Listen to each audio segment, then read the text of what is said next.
reason why I wanted to do architecture was firstly because I enjoy doing art, and I also enjoy doing sort of more technical subject, and architecture allows you to deal with both of them. And secondly, a more personal reason was being able to gain more information in trying to solve sort of flooding issues and various sustainability issues that happens in my home country, which is in Philippines in Asia. Before that, I was an art student, so I already had a taste of what design learning is like and how painful it could be. But I think only when I came to architecture school that I realized like how rewarding and liberating it can be when you actually eagerly seek out more about the world and like what exactly you're learning in that particular project. So I feel that the thing that sets architecture education apart is the fact that there's so much self-driven research, experimentation and ideation. You are the one that drives the focus, and it is because of that it is both so painful and also so satisfying. I think the exchange program definitely gave a lot of options in terms of both where you wanted to learn and where you wanted to kind of explore and learn about what architecture is like in that part of the world, and also the different focuses that each school has.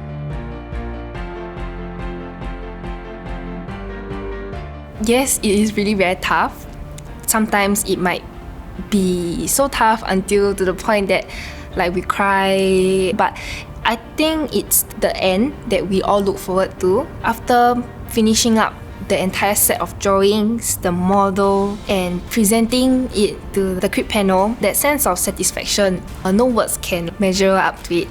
And being able to stand in front of your works, like let's say I'm here, my boards are behind me, my model is in front, I get to present 13 weeks of hard work and getting a satisfactory feedback from everybody.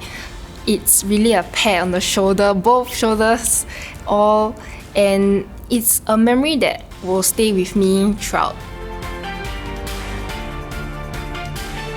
I could say that one thing I'll take away would be the first assignment, because this is for us was a very big jump already. It was this entire mentality of, okay, this is our first time we're receiving a brief, and when we started on that first assignment and what the tutor wants from us, we realized how grueling and how much hours you actually have to put into this instead of having to study.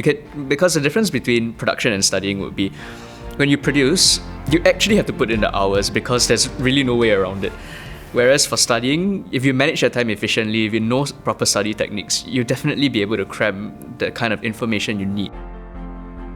I would say that the Architecture Society is an extra step for you to get to know different members of the community. I would say that for one, it allows you to see that there's actually a lot more going on rather than just your studio.